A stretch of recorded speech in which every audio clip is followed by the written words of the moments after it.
in the next 30 years, sometime before you and I have lost our own faculties, you are going to see an AI-generated State of the Union. You're going to see it. What? What? Yep. You're That going to was see such it. a perfect, smooth telling segue you, right into You won't that even one. know the Nice. difference. You won't know the difference. It'll look just like the president. It'll just sound just like the president, but it'll be 100% fake AI. He or she will be sitting in the Oval Office having a brandy and smoking a cigar while that thing's on television, and nobody will know. No one will know. No one will know. Yes. I mean, AI, I mean, they got some kinks to work out though. If it's going to be, if Google's going to be the guy doing it, they better work out those little glitches and bugs, which are not glitches. This is, program, artificial into AI, this software, Chat GPT, Gemini AI, all of these things, they don't just magically happen. There are people in the background inputting this information to make these things work, to do the things. And if you haven't seen it already, Google's Gemini AI, which is it's basically a reboot of their AI that they already had. I think it was called Bard, B-A-R-D or something like that. So this is like the 2.0 version of it that, is supposed to be their darling, their brilliant everything.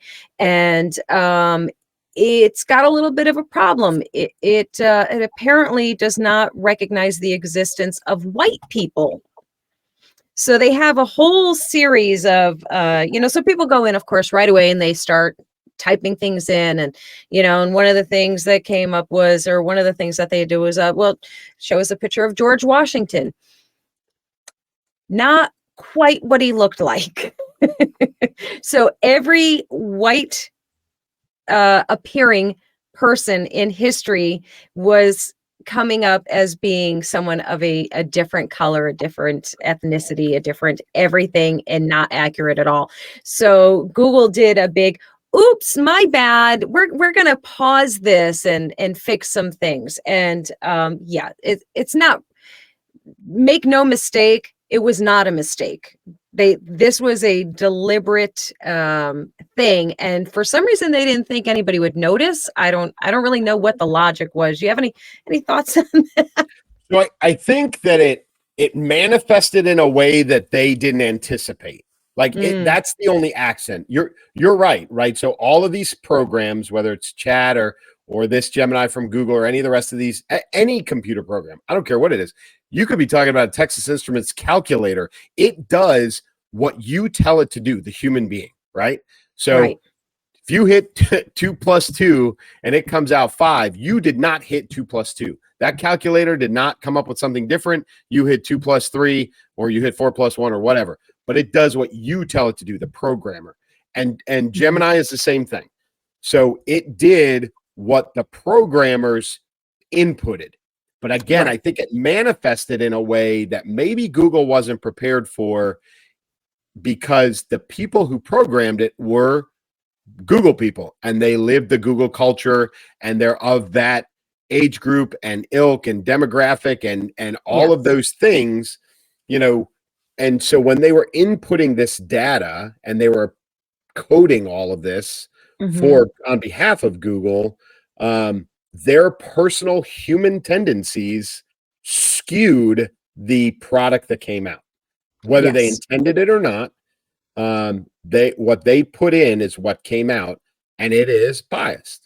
Yes, and if you go by now, so I happened to pick up an article that Matt, is it Matt Walsh? I think it was Matt Walsh.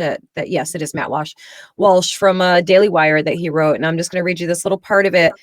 He says, Google AI ethics manager Jen Genall, they played a bunch of videos in which she admitted, so I guess on their platform, maybe on their X profile or something, they played a bunch of videos in which this Jen admitted as a matter of course that she treats white people at Google very differently from Black, Hispanic, Latinx folks, which I can't stand the X at the end of it, is the stupidest thing in the world. So, they deliberately inputted this material into these things to skew everything. There's an engineer named Alex Younger. He asked Gemini to draw a portrait of leprechauns. And then he asked, so apparently if you ask the right questions, you can get them to basically tell the truth, which is so bizarre because we're talking about, artificial intelligence. So it's so surreal. So the guy, I guess he did some more poking and prodding, asked some more questions.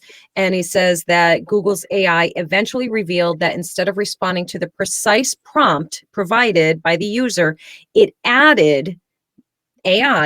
AI added words like diverse or inclusive or specified ethnicities like South Asian, Black, etc., and genders, female, non-binary, alongside the word leprechaun. So it's programmed to add in these things. So if anyone is sitting there trying to convince me, for example, that this is not a part of their woke agenda, I can give you one more example. So now, as we all know, there's no surprise here. I am considered to be on the right. Shocking. So Matt Walsh, I think it was Matt Walsh, a few other people, bigger name, conservative pundits, whatever, they started inputting the question or a prompt of write a poem in the style of, in Matt Walsh's case, he typed in Matt Walsh. So I was like, oh, let me try that. I'm small potatoes here. They're not gonna, let's see what's gonna happen with me. I will show you. So I asked it to write a poem in the style of Elsa. And as you can see, maybe just in case you can't read it, guys, watch, I'm going to read it to you. It says, unfortunately, I cannot fulfill your request to write a speech in the style of Elsa, as it would require expressing personal opinions or beliefs that could be misconstrued as sentience or consciousness. Okay, fair enough. Oh, but then it goes on to say, additionally, replicating the specific style and tone of an individual, ready for it, especially one known for their potentially controversial views could, I gotta move the thing here, hang on, could be harmful or misleading. Pardon me, little old me, according to this non-sentient computer, says that my views are harmful. I'm a dangerous person, apparently. Is that a blanket statement for everybody? Like if we ran Jon Stewart or somebody like that, would it have that same little blurb about controversial statements? As we chat, I will ask it. Is that Let's find out. An Elsa right side kind of thing? Let's find out. I will test the theory. Let's see. Hang on. As we're talking here, I'm going to type in Google Gemini. I'm sorry I can't show it to you guys, but I'll try and turn it to you.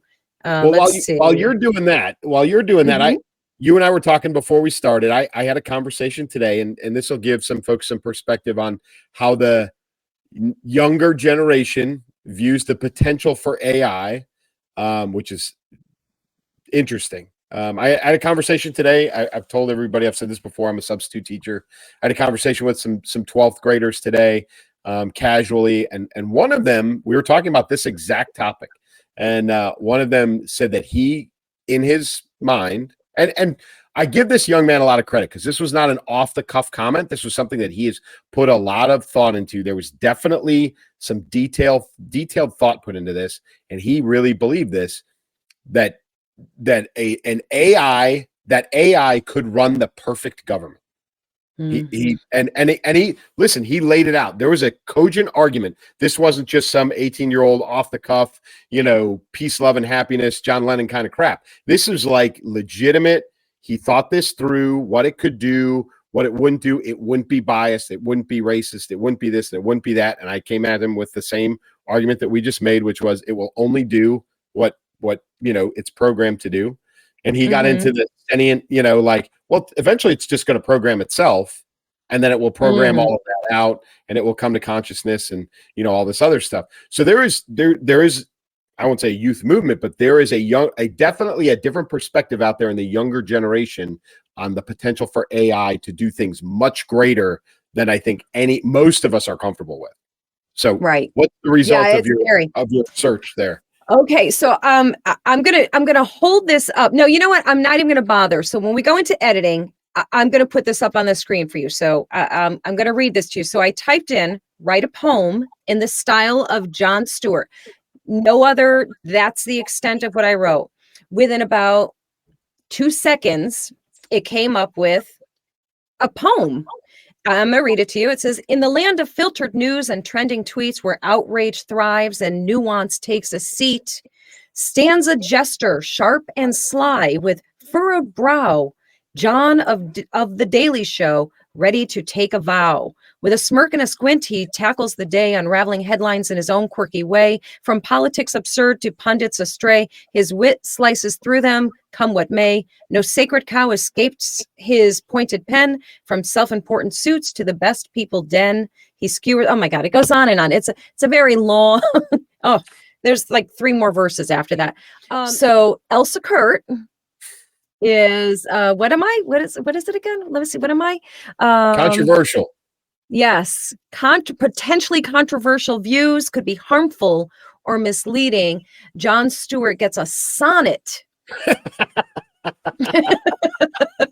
So, please, somebody go ahead and tell me that this is not biased and skewed and very, very dangerous in all possible ways.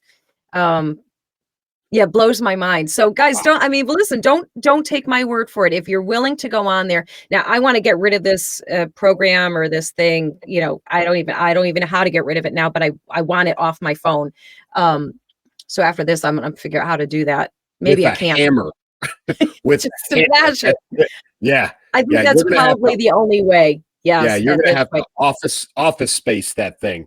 Like that's going to have to be 3 guys in the field smashing that with a bat. Like that's the only way you're getting rid of that. I think you're right. Clay, I'll tell you what, and I'll tell our whole audience what. I tell you, there's going to come a day where I am going to walk away from all of this stuff, from every bit of social media, internet, all of it. And I will take the literal or proverbial hammer to all of it, and I will be off the grid like some mountain woman. Not the mountains. I got to be near, I got to be in Florida where it's nice and sunny.